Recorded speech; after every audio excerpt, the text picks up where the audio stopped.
नमस्कार, मैं हूं करमवीर और आप देख रहे हैं हमारा रोजाना का कार्यक्रम देश और दुनिया। और हमारे साथ है वरिष्ठ पत्रकार अफरोज रिजवी सर। सर, बहुत बहुत स्वागत है आपका। नमस्कार। पद्मश्री गोपाल दास नीरज की 4 लाइनें हैं जो आज के माहौल और हालात पर जो देश में फैला हुआ है बहुत सटीक बैठती हैं।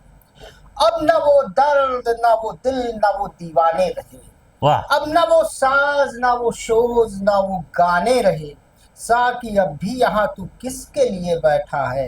अब न वो जाम, न वो मैं और न वो पैमाने रहे। वाह वाह वाह।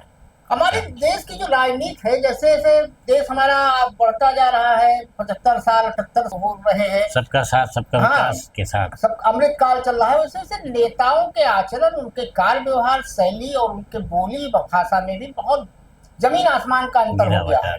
एक जमाना था 80-90 के दशक तक, या कहें 2014 से पहले तक, 2014 पहले तक जो राजनेता होते किसी भी पार्टी के हों, वो एक शालीनता और गरिमा के साथ होते थे।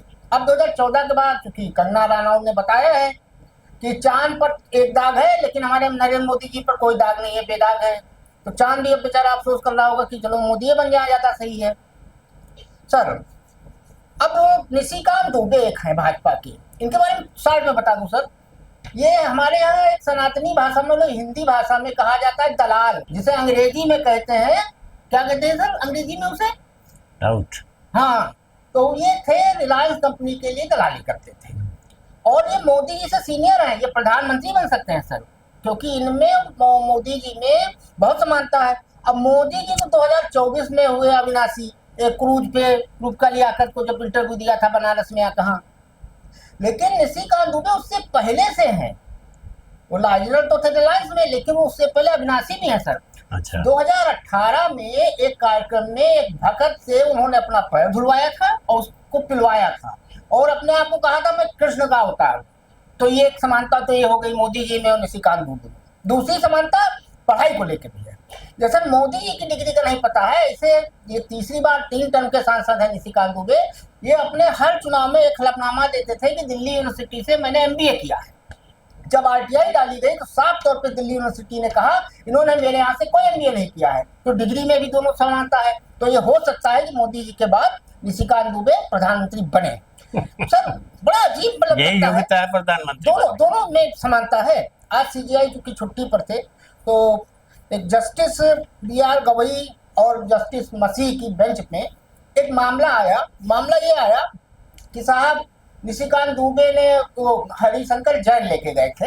विष्णु शंकर जैन के पुत्र हैं, कई सनातनों के मामले में हमेशा लड़ते हैं। जैन साहब भी जैन बंधु राम जन्मभूमि में भी थे, इतने धार्मिक मामले। तो उन्होंने कहा कि साहब ऐसा है कि वो जो मुर्शिदाबाद में वो हो रहा है, उस पर हम चाहते हैं सुनवाई हो, और धारा 355 यानी कि जिसमें राष्ट्रपति शासन लगाया जाता है, तो बंगाल में राष्ट्रपति शासन लगाया जाए। अब जस्टिस भूषण रामकृष्ण गवई जो अगले CGI होंगे 14-15 मई से, उनकी बेंच थी ये मसीह के साथ, जस्टिस मसीह के साथ। तो उन्होंने कहा भाई क्या चाहते हो हम पर? कोर्ट ने कहा कि हम पर लग रहे कार्यपालिका के अधिकार क्षेत्र में अतिक्रमण के आरोप, तो तुम क्या चाहते हो भैया हम कोई ऐसा आदेश कर दें फिर कल को ये जगदीप धनखड़ उपराष्ट्रपति माननीय हमारे ये निशिकांत दुबे हमारे लखनऊ से ही हैं, राज्यसभा सांसद हैं, दिनेश शर्मा जी जो पहले मेयर थे फिर उप मुख्यमंत्री हुए थे, और वो उनका एक मोहर बनी थी कि कृपया नियमानुसार कार्रवाई करें, उसके अलावा कुछ था ही नहीं। तो अगर उनको प्रधानमंत्री बना दिया 10 वक्त सत्यानाश वैसे हो जाए। तो क्या कहेंगे सर, ये जो निशिकांत दुबे जी ने इतना गंदा बयान दिया, देखिए, और जिसमें उनको समर्थन मिल रहा है, और प्रधानमंत्री हमारे चुप हैं। नहीं, देखिए देश के अंदर ये अजीब और गरीब बात है। भारतीय जनता पार्टी इस वक्त बहुत बड़ी पार्टी, इससे इनकार तो किया नहीं जा सकता, और पार्टी की लोकप्रियता इससे बढ़ गई है कि वहाँ जो जितना बढ़ के बोलता है उसका कद उतना ही बढ़ता चला जाता है। तो एक तो ये है, लेकिन मैं आपको बताना चाहता हूँ कुछ उस दौर की बात, जब राम जन्मभूमि को लेकर भारतीय जनता पार्टी ने अपना ग्राफ बढ़ाने की शुरुआत की थी। राम जन्मभूमि के लिए, तो उस दौर में विनय कटियार, ऋतंभरा, और वो जो मध्य प्रदेश की वो थी उमा भारती, वो फायरिंग स्पेस, उनको बाकायदा अखबार में छपता था। अशोक सिंघल जी थे, सब थे। तो जब देश में इस तरीके के बयानात आते थे तो दो धर्मों के बीच तनाव के हालात बढ़ने लगते थे, तो उस वक्त अक्सर उस दौर में अटल जी प्रधानमंत्री रहे तो वो ये पूछते थे, ये उनसे पूछा जाता था कि आपकी पार्टी की तरफ से ये लोग इस तरीके की स्पीच दे रहे हैं, इस पर आपका क्या कहना। तो ये कहते थे कि भाई ये लोग कौन है, तो मैं तो जानता नहीं कौन रितंबरा है, लेकिन कौन मोदी जी अभी तक नहीं बोले निशिकांत दुबे और ये कौन है। नहीं, मैं ये बता रहा हूँ कि ये आर्ट है। अच्छा, ये आर्ट है कि जब बुलाया जा रहा है। हाँ ये आर्ट ये है कि जब देखो कि हम फंस जाएंगे तो कौन से नहीं मतलब है। 2014 में सरकार बनी, गौ रक्षा सब शुरू हुआ और उसमें इतना तनाव बढ़ा कि वो कसाईयों को उनको कि गाय काट रहे हैं, क्या कर रहे हैं। आज के परिप्रेक्ष्य में देखा जाए तो जेपी नड्डा साहब ने जैसे बनियान का नहीं होता है फुल नोट लिखा था हमें, इससे हमारी पार्टी का कोई लेना देना नहीं। आप हमें बोलने दीजिए, नहीं तो भूल जाएंगे जो बताना चाहिए। तो उस वक्त क्या हुआ, मॉब लिंचिंग शुरू हो गई। तो मॉब लिंचिंग में भी ये शुरू होने लगा कि कौन मारा जा रहा है। एक संप्रदाय के लोग बहुत भयभीत हो गए। तो प्रधानमंत्री को लगा कि सबका साथ सबका विकास नारा जो है कहीं फेल ना हो जाए, तो एक दिन वो बोले कि मारना है तो मुझे मारो, मारना है तो मुझे मारो, किसी को इस तरह से मारना ठीक नहीं है। मतलब बीच बीच में वो बचाव की बात करते रहे। अब अभी मैं कल उनका एक इंटरव्यू सुन रहा था, वो अदालत की इतनी तारीफ कर रहे थे कि अदालत से जो निर्णय आते हैं अदालत पर भरोसा करना चाहिए, करना चाहिए, वो करना चाहिए। और कोई आदमी अगर मैं गुजर रहा हूँ तो अगर मुझे कोई गुड मॉर्निंग बोले, गुड बाय बोले, नमस्ते बोले, प्रणाम बोले, जय श्री राम बोले, तो मुझे वैसे का वैसे ही जवाब देता हूँ। जय श्री राम तो जय श्री राम मैं बोलता हूँ।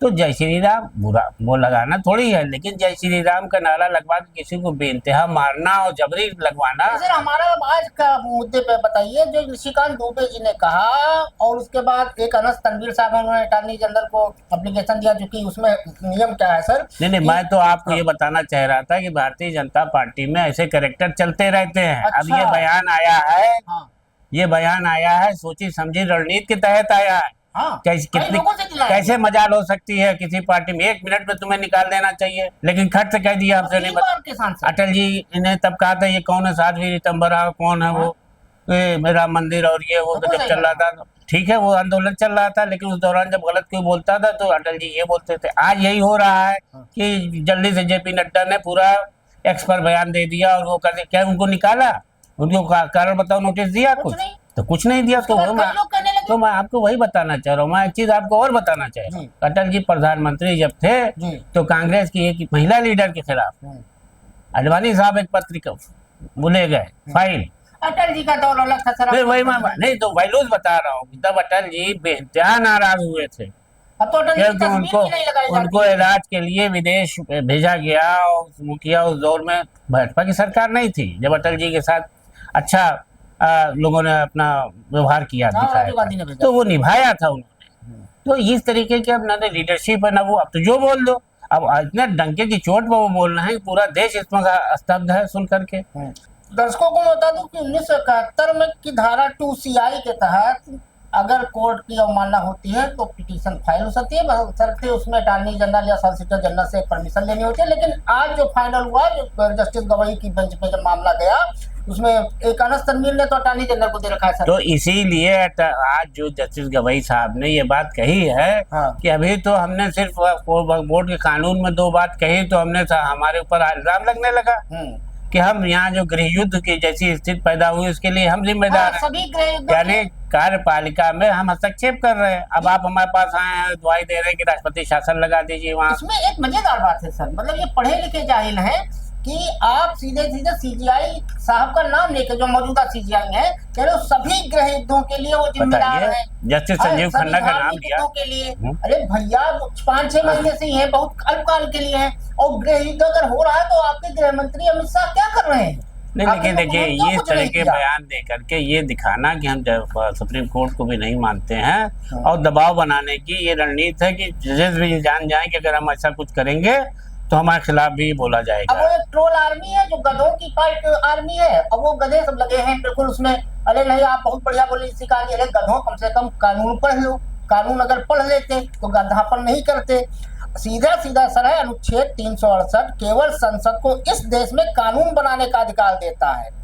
बल्कि ये भ्रामक है और न्यायपालिका को विधायिका की शक्तियों का अतिक्रमण करने के रूप में चित्रित करने की कोशिश है, जबकि वास्तव में सर्वोच्च न्यायालय को अनुच्छेद 141 आर्टिकल 141 और आर्टिकल 142 के तहत संवैधानिक आदेशों को बनाए रखने के लिए बाध्यकारी निर्देश जारी करने का पूरा अधिकार है।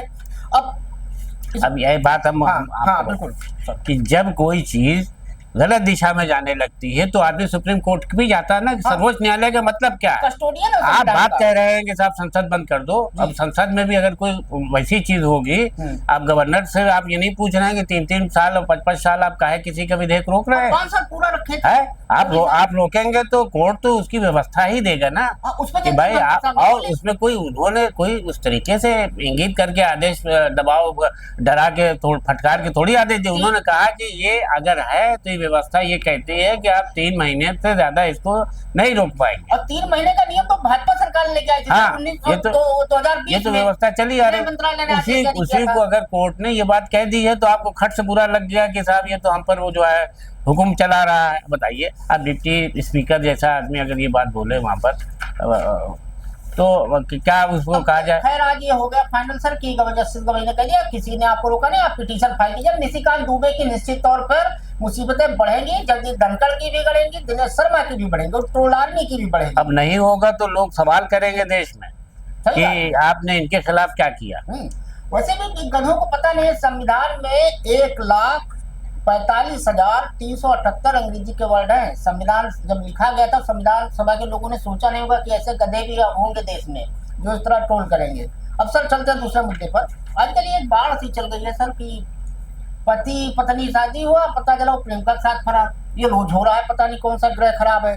अब चलिए, एक जनपद हापुड़ का मामला है। एक महोदय की 15 दिन पहले शादी हुई नेहा से 16 फरवरी को नवीन कुमार से। अब हुआ क्या, महोदय 15 दिन हुआ था शादी के, उन्हीं के गांव में रहने वाली एक कांस्टेबल थी निर्मला, जो हापुड़ में वन स्टॉप सेंटर पर तैनात थी, जहां पर तलाक और गृहस्थ जीवन के होने वाले पति पत्नी के बीच परेशानियों को सुलझाने का मामला होता है। अब वो मोहतरमा प्यार हो गया और वो नवीन को लेकर फरार हो गई कांस्टेबल। क्या कहेंगे सर? देखिए, ये तो हैरत की बात है कि महिला कांस्टेबल सरकारी ओहदे पर है, सरकारी नौकरी में है, उसको तो शर्म आनी चाहिए कि ये काम हम करेंगे तो नौकरी से भी निकाल दिए जाएंगे। और वो भी होगा क्योंकि बगैर तलाक के तुमने उससे कैसे शादी कर ली। और वो जो लड़की है उसे 15 दिन भी नहीं शादी को हुए थे कि उसके पति ने जो है वो पहले से इससे प्रेम की कहानी चल रही थी और उसके साथ वो बाफुल हो गया। बहरहाल अब ये है कि इसको तो जो हमारा कानून है उसके तहत तो तीसरे दिन हो रहा है। ये हर तीसरे दिन हो रहा है। क्या कहा जाए इस पर? सर अच्छी खबर है, इन सब राजनीति से थोड़ा सा अलग है और अच्छी खबर है। हमारे योगी जी शराब बिकवाने के लिए बहुत परेशान है तो योगी, लेकिन उनका पूरा यूपी का खर्चा शराब से ही निकालना चाहते हैं। आपको कोई दुकान मिले ना मिले, मेडिकल स्टोर ना मिले, हर मोहल्ले में शराब की दुकान मिल जाएगी। मामला आगरा से जुड़ा हुआ है। 40 डिग्री का इस समय टेम्परेचर है। तो वहाँ के कोलार कला गांव है, वहाँ पर एक शराब की दुकान थी। पिछले बार भी वहाँ के गांव वालों ने बहुत अनशन किया था कि उसको हटा दिया जाए। तो वहाँ था क्या कि एक लड़की है अंशिका, उसके पिता इसको लेकर आमरण अनशन पे बैठे थे 1 फरवरी से। तो वो उनकी तबीयत खराब हो गई तो उनको हॉस्पिटल शिफ्ट किया गया। तो 10 साल की बच्ची अंशिका जो है उनके यहाँ पे 48 घंटे से भूखे पना पानी पिए अनशन पर थी। अब जाके प्रशासन की नींद टूटी है और अब जाके उन्होंने दुकान शिफ्ट कराने बात कही है। क्या कहेंगे सर? अब देखिए, ये तो बहुत बड़े साहस की बात है कि जो 10 साल की हाँ जो सामने बात आई है कि उसका पिता किसान पिता है, वो भी बेचैन है कि शराब की दुकान यहाँ खुलेगी तो बड़ी मुसीबत हो जाएगी। और वैसे भी शराब को लेकर के महिलाओं के साथ जो होता है कि शराब पी के आए घर में जो उत्पात मचाना शुरू किया, अब तो जब दरवाजे पे खुल जाएगी दुकान तो मुसीबत होगी। तो बहरहाल उसके पिता ने भी ये पहले धरना देने की बात कही बैठा, लेकिन तबीयत बिगड़ गई। तो पिता की तबीयत जब बिगड़ी तो लड़की बैठ गई और उसने कहा मैं नहीं ग्रहण करूंगी, ना पानी पीऊंगी, मैं धूप में जान दे दूंगी अगर दुकान नहीं आती। बस उसका जो खलबली मची पूरे गांव में, तो प्रशासन बेचैन हो गया, आया आवा करके निर्णय लेना पड़ा उसको। बहरहाल ये लड़की का क्रांतिकारी कदम है, उसको जो जितना भी इस वक्त उसका प्रशंसा की जाए कम है, बहुत बहादुरी। अमेरिका इस समय पूरी दुनिया में नाक में दम किया है टैरिफ से। अब वहाँ के उपराष्ट्रपति हैं जेडी वेंस। अब वो 4 दिन के भारत दौरे पे आए हैं। क्या करने आए हैं? मौज मस्ती करने 4 दिन जयपुर में मौज करेंगे, आगरा ताजमहल देखेंगे, फोटो वोटो खिंचाएंगे। वहाँ पता चला आज विश्व गुरु सोमवार 7 बजे को 7 लोक कल्याण मार्ग बबमनी, उनका जो सरकारी आवास है प्रधानमंत्री है, वहाँ उनको मेजबानी करेंगे, खाना वाना खिलाएंगे और कहने के लिए भाई कुछ बातचीत कर ली जाएगी। अब जनता का पैसा है सर, और सरकार ये नहीं बता रही है कि जेनडी वेंस आ रहे हैं तो भैया तुम टैरिफ पे बात करोगे कि नहीं करोगे, और चीजों पे करोगे कि नहीं करोगे। वहाँ एक कमेटी बना दी गई, राष्ट्रीय सुरक्षा सलाहकार अजीत डोभाल और विदेश मंत्री जयशंकर भी रहेंगे। और अजीत डोभाल के खिलाफ सर आप जानते हैं वहाँ मुकदमा है अमेरिका में। क्या कहेंगे, जनता के पैसे की बर्बादी है कि नहीं है?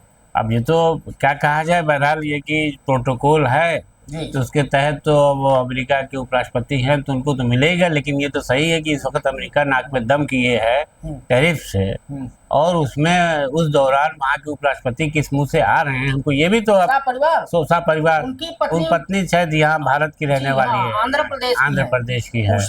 हाँ, तो वो उषा बेंस जो है वो यहाँ पर जो है आ रही घूमने के लिए। तो बहरहाल बड़ा हास्यास्पद लग रहा है देखने में। एक सर अजीब गरीब मामला है कि मछली खाने के दौरान एक कर्नाटक के पूर्व डीजीपी थे, उनकी हत्या कर दी गई और पता चला हत्या उनकी पत्नी ने ही की है। ओम प्रकाश नाम था उनका, डीजीपी साहब का। अब बताया जा रहा है कि वो उनकी पत्नी जो है थोड़ा मानसिक रूप से भी कुछ डिस्टर्ब है। तो क्या है पूरा मामला सर? मामला पूरा जो अभी तक पूरी उसमें आया है स्टोरी जो बयान की जा रही है खबरों के मुताबिक, उसमें ये है कि इनकी एक्स डीजीपी की पत्नी जो है वो बीमार रहती थी, मानसिक रूप से वो बहुत ही बीमार, चलने सिजोफ्रेनिया की बीमारी होती है वो उनको है। अच्छा। तो उसमें वो मतलब अचानक उनको वो दौरे पड़ने लगते हैं, उसमें जो है वो कुछ भी कर सकती हैं।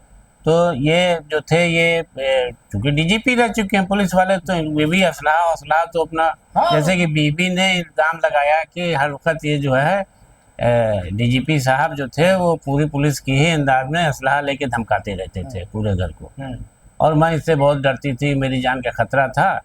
लेकिन बहरहाल मार तो इन्होंने डाला उनको, और बैठे मछली खा रहे थे वो, तो मछली खाने के दौरान डाइनिंग टेबल पर कुछ कहा सुनी हुई और ये अपना मतलब इन्होंने जो है चाकू से उन पर हमला कर दिया, और साथ में शायद लड़की भी थी वो भी शामिल हो गए। बहरहाल कुछ तो ऐसा था कि पत्नी बेइंतहा पीड़ित थी इनसे, इनके आचरण से या जो भी रही हो, वरना कोई अपने पति को मार नहीं सकता, सिंदूर अपना नहीं जाता। सर राहुल गांधी इस समय अमेरिका के दौरे पर, लाजमी बात है जब भी राहुल गांधी अमेरिका जाते हैं, विदेश जाते हैं, सबसे ज्यादा भाजपा को मिर्ची लगती है। उसमें भी संबित पात्रा को कुछ ज्यादा ही लगती है, निशिकांत दुबे को भी लगती थी, लेकिन अब आजकल उनका बाजा बजा हुआ है इसलिए कुछ बोल नहीं पा रहे हैं। तो राहुल गांधी अमेरिका के दौरे पे हैं, तो वहाँ के ब्राउन यूनिवर्सिटी में आज संबोधन के दौरान चुनाव आयोग पर कई सवाल उठाए उन्होंने। जैसे महाराष्ट्र के चुनाव में मतदाता कैसे बढ़ गए, 65 लाख मतदाताओं ने कैसे मतदान कर दिया, इसको कुल 4 मामले उन्होंने उठाए।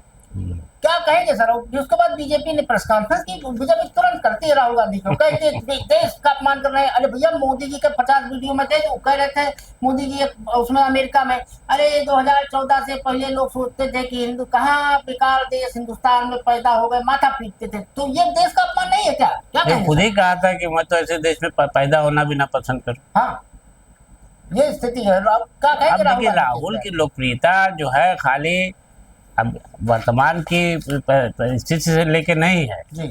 इतने ज़माने तक कांग्रेस हुकूमत रही और उस वक्त उसके नाना दादी जो थी पंडित जवाहरलाल नेहरू और इंदिरा गांधी और राजीव गांधी। भाजपा तो बताती है कि सब सारा जो बर्बाद हुआ नेहरू उसके जिम्मेदार। अच्छा, नेहरू जी के जिम्मेदार है देश की बर्बादी के लिए, तो चलिए ठीक है, आप तो ठीक कर ही रहे हैं सर, जैसा कर रहे हैं वैसा सामने सबके आ रहा है देश के अंदर, रोज कुछ ना कुछ अच्छी बात हो रही है, रोज कुछ ना कुछ हो रहा है देश के अंदर, कभी जुडिशरी के खिलाफ, कभी किसी के खिलाफ।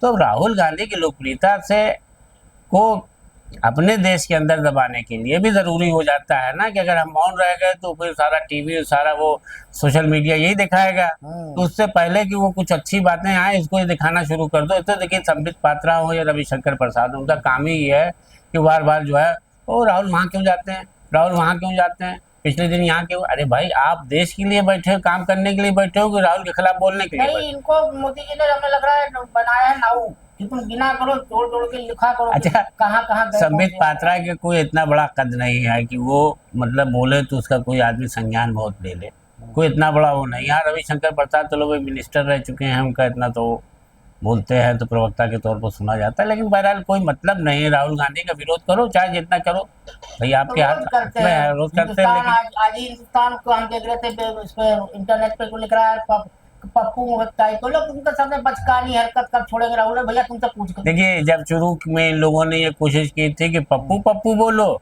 तो इन्होंने कहा था शहजादे, हाँ वो शहजाद, और वो शाह साहब बोले राहुल बाबा, हाँ राहुल बाबा बोलते थे वो उनको, अरे भाई ये वो- शहजादे बोलते थे, और इनके अंटू बिंटू उनको पप्पू, पप्पू आलू से सोना निकालेगा, पप्पू ये वो करेगा। तो मोदी जी ने कहा था, वो तो एक लाइन राहुल गांधी ने भाई कहा तो तो ये मोदी जी ने आप कहा। लोगों ही ने इसको सातवें आसमान पे पहुंचा दिया ना। जब वो चला दाढ़ी रख के पैदल चलने लगा तो लगा देश में दूसरा गांधी पैदा हो रहा है। तो कुल मिला के भाई मोदी जी सर जा रहे हैं सऊदी, पता चला है कल परसों में। तो ये वहाँ के शेख से क्या बताएंगे कि वक्त संशोधन वाला जो है तुझे लेके आया है कि मुसलमानों की बेहतरी के लिए इसमें सबसे ज्यादा मोदी जी काम कर रहे हैं। देखिए, इस वक्त मोदी जी को ये पता है कि मुसलमानों को खुश करना चाहिए, इसलिए वो उसका ठेका लिया ईद पर शायद मोदी किट बटी थी, कपड़ा वपड़ा बांटा गया था, और उन्होंने इतनी बड़ी हमदर्दी की बात कही कि कांग्रेस ने मुसलमानों को तबाही के कगार पर पहुंचाया, पंचर जोड़ रहे हैं बेचारे। और हम अब इसको जो है वक्त बोर्ड में कानून ला करके इनको पंचर जोड़ने के बजाय इनके कारोबार कराएंगे।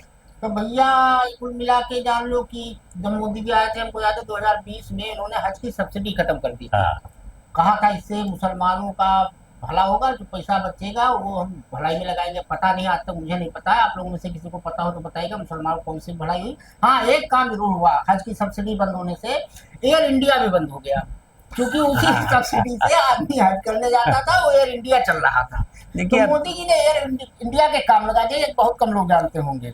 दूसरा उनका कि वो 3 तलाक लेके आएंगे, उससे मुस्लिम महिलाओं का भला होगा। हमें आज तक नहीं पता कि 3 तलाक से कितना मुस्लिम महिलाओं का भला हुआ।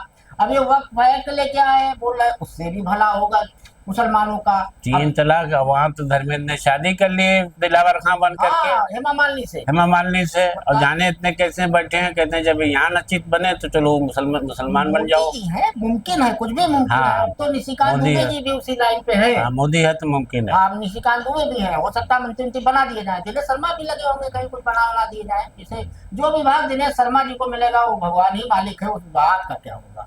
तो आज के लिए इतना ही, धन्यवाद, नमस्कार।